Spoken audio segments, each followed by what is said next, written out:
Hello and good morning. I'm Ken Amerson with St. Francis of Assisi and a leader with COPS Metro Alliance. We are assembled here for several critical reasons. To call out the misinformation around the coming November 4th election and clear out these false narratives around Prop B on the Bexar County ballot.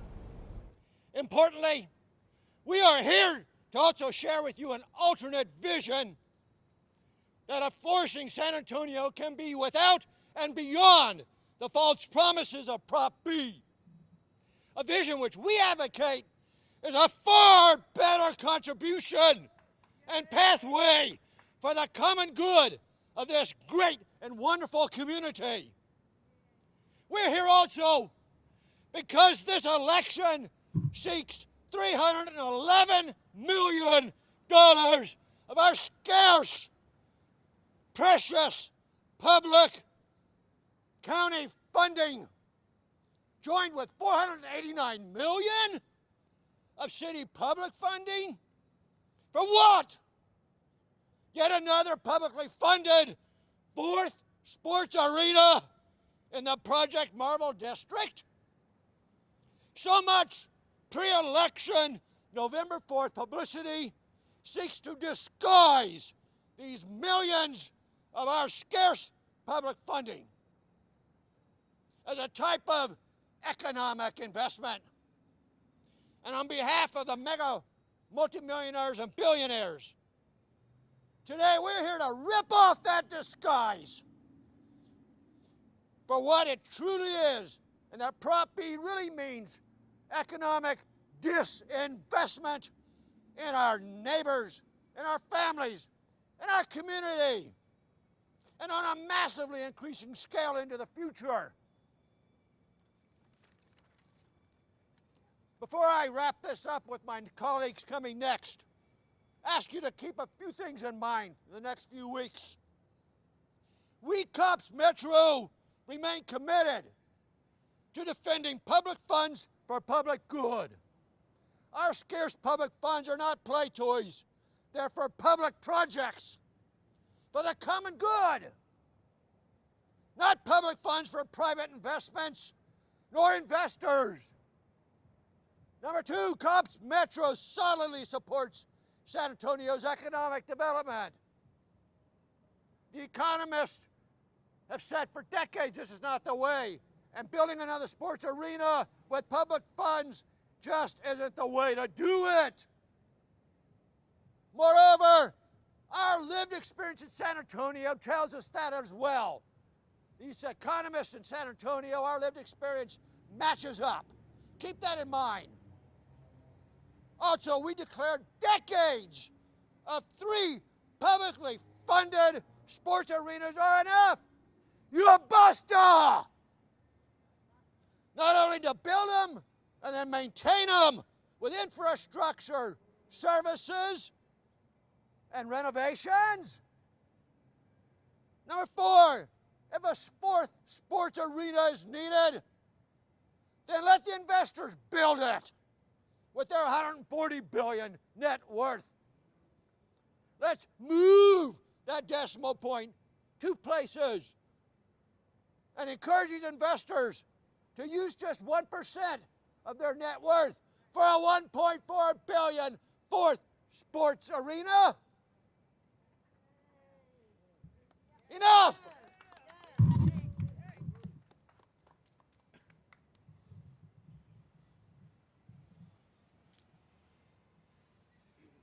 My name is Adrian, and I'm a leader with COPS Metro with Our Lady of Guadalupe Helotes. My name is Adrian, and I'm a leader with COPS Metro from Our Lady of Guadalupe Helotes. And I believe the Spurs should pay for their own arena. And in order for that to happen, you've got to vote against Prop B in order for the Spurs to pay for their own arena. This is your money, not Spurs money. That's why we want the Spurs to pay for their own arena. In the past, we have paid for other projects. And we've been able to pay for the projects with this money. And I don't see anything here that says that it has to go to a Spurs arena. This is your money. And if you vote against Prop B, it can stay your money. And it won't be just Spurs money because it's your money. Don't let anybody tell you any different. That's your money. In the past, it's funded other projects. It's funded all these projects, the Tobin Center, the Culebra Creek soccer fields. It's funded other things. It's not just Spurs money. It is your money. It is not Spurs money. It is yours. There's nothing here that says that it explicitly needs to be for a Spurs arena. Vote against Prop B. It is your money. Thank you.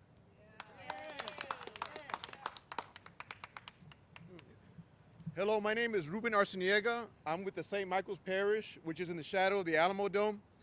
With that said, on the eve of Cops Metro's 50th anniversary, we are marching toward another righteous struggle. That being said, the stakes couldn't be any higher or any clearer. On this side, you have a development class along with elites, the San Antonio billionaires and millionaires. And on this side, you have the blue-collar people of the inner city of San Antonio, people of all backgrounds, traditions, races, and religions. Again, like the previous speakers have said, we're being asked to support and finance approximately $2 billion in money that would simply go toward private interest. We don't come here to necessarily complain. We don't come here necessarily to be angry. Aside from that, what we propose is an alternative vision. That vision simply says invest in the human capital, which are the people of San Antonio. Yes. It's blue-collar residents. Yes. Yes. It's homeowners. It's renters. In a vision that would include new public infrastructure, maybe parks, maybe more college financing. There's a whole plethora of resources that we can invest in. In my humble view, as again a citizen of San Antonio and living in the shadows of the Alamo Dome, we have seen the broken and false and empty promises of multiple stadiums, multiple development. I think it finally can be said that we will not go along with this. And if in fact you agree with us, please join us as we protest and canvass against the likes of Project Marvel and create a new vision for San Antonio that again includes all of its people, not simply its elites and its millionaires. Thank you.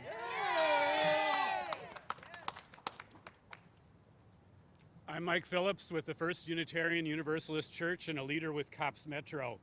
Cops Metro is against County Proposition B because we believe that the venue tax funding should be used only for public projects, not for private development giveaways.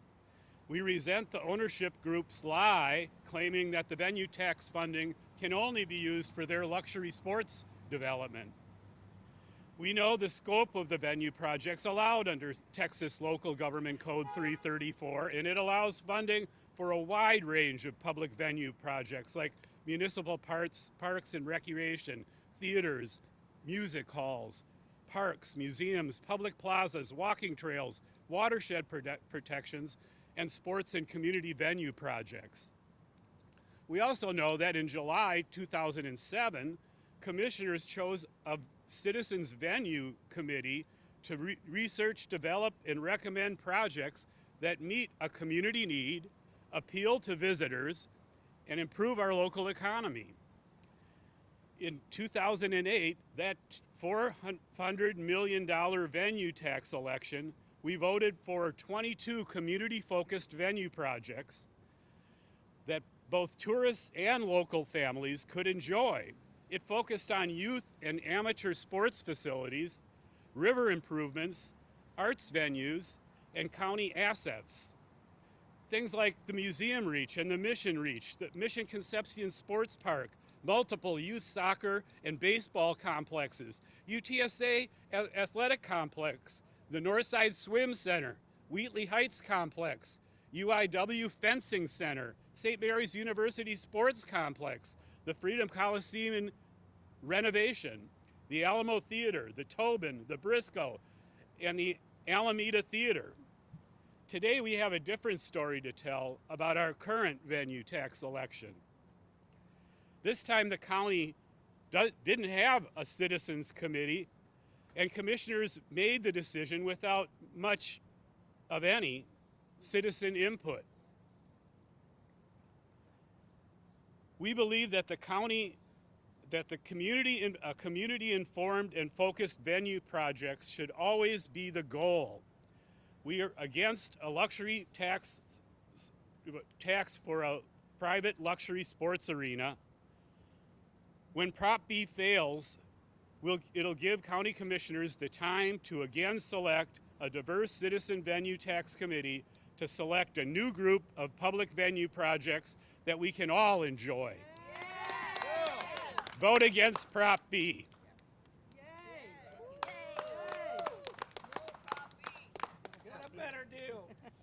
Hi, good morning, everybody. My name is Yvette Ramirez, and I'm a small business owner here in the downtown area of San Antonio.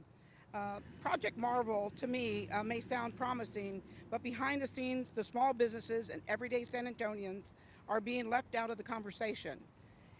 This initiative threatens local livelihoods and risks paralyzing our city with disruptive traffic construction.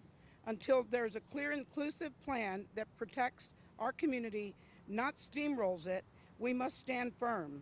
As a small business owner, I am greatly affected by projects like Marvel. And as a citizen of San Antonio, we all should be aware of how much this project will affect us. This traffic construction alone will be devastating. Not to mention small businesses, office buildings, and the area of the property owners that have to live and endure the traffic congestion that it'll cause. We don't have enough information, and quite frankly, I don't think our city leaders have enough information to make such a major decision for San Antonio. We need to vote against Prop V on November 4th until we have the facts in front of us and the strategic plan to help us get through them. Thank you.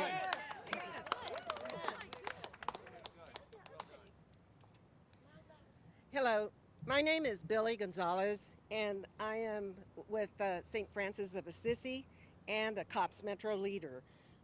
Proposition B is merely the start of public funding in San Antonio for a billionaire's playground for the rich.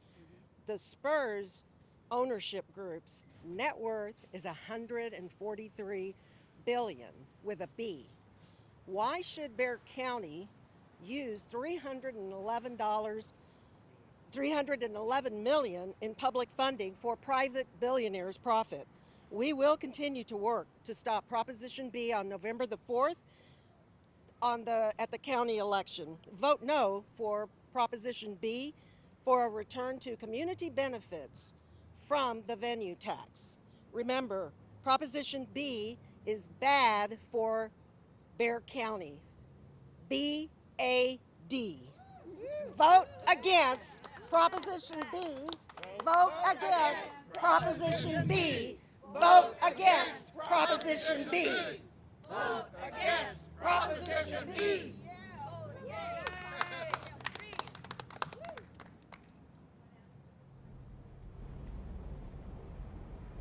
Are there any questions we can answer? Yes. Yes, Mr. Phillips.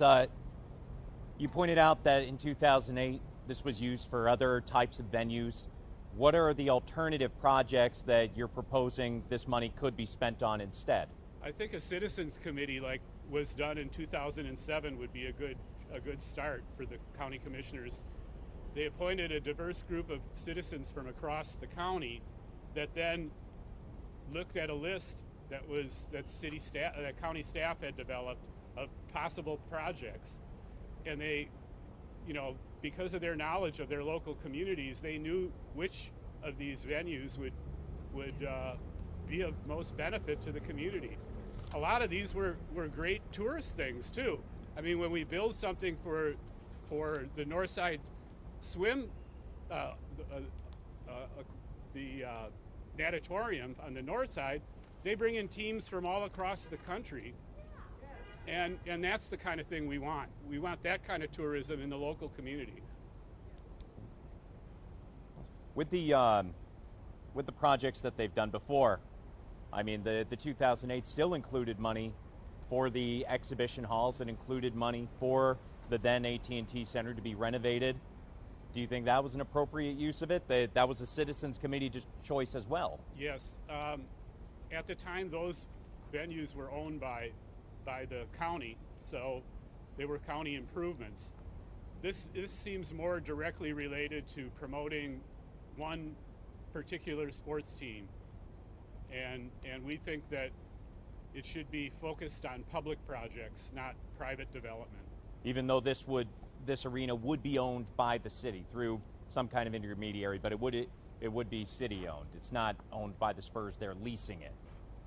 The county's left with the problem of having another arena to find venues for. So it's already proving that it's going to be a problem to have more than one arena. What are your estimates right now for your support or the opposition to Proposition B right now? Have you all done any polling or anything like that that could indicate where the public sentiment is right now ahead of the election? We've just signed up thousands of people in opposition, and we will continue to sign up people from now until Election Day. Signed up how? How do you mean? We have sign-up sheets that are available. Okay. We have some here. It's a pledge to vote against Prop B. How many thousands can you be any specific or? Okay. Thousands. Got it. Thank you. I want to say something as a business owner here. Could you come up to the mic, ma'am? Yeah. Thank you. I'd like to say something as a business owner here, and my business is located at Market Square. And the city has the opportunity right now to invest in these venues that have been neglected for years, like La Villita and Market Square. This is our cultural background for the citizens of San Antonio. And if we could use some of that money to invest back into what we already have, instead of building something like was said earlier, a playground for the rich. That's not San Antonio. San Antonio is for the people. San Antonio is made of small businesses, and we would like the city to understand that and reconsider investing the money into what they already have, instead of letting us go kind of like Toy Story, the toys done and played with, and now we're going to look for the new shiny object to play with. That's the kind of venue projects that we're talking about. Would La Villita fit within the code there? I think it would. It's tourist related. It's a venue. Okay. You'd mentioned I believe it was Mr. Arciniega mentioned a few other ones such as infrastructure, and let's see, you mentioned parks. I believe it says municipal parks. I was wondering, is there a restriction on that where it's got to be the city parks rather than county, since it says municipal? Any and then infrastructure. Yeah, if anybody's responding, just if you can come up to the mic, that's all. Yes. I think simply put, we're just creating a vision as it relates to having something other than just saying no to Project Marvel.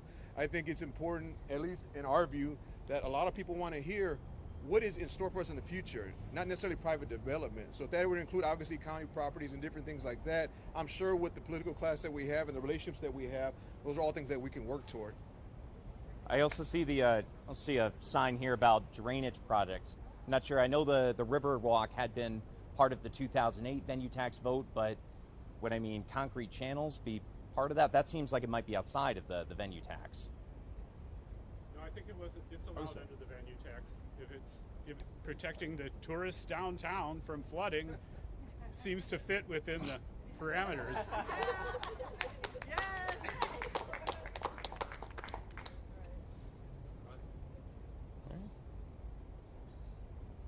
Do you have anything? I'm almost embarrassed to come up front here. But when you asked earlier, you said that the arena would be a public facility, so that'd be public. But from what I understand from the terms agreement, the public gets nothing from that. It's all private, and to the SS&E group. Well, so it seems that it's on similar ground as the current county arena. Are you saying that's a county-owned facility? This would also be city-owned. I understand your city point and county about owned, that. city, we get nothing from it, and so it's just money going in and nothing coming out. And that may have been what happened with AT&T to too much of a degree. And so maybe we need to change that. That's what we need to change. We need to get something for our tax dollars and say that stops now. Also, if the Spurs own their own arena, they're not going to walk away from it the next time. Right. And that's a big expensive thing when they walk away from their arena. And what's your name, ma'am? Oh. Cindy Munch. All right, thank you, Cindy.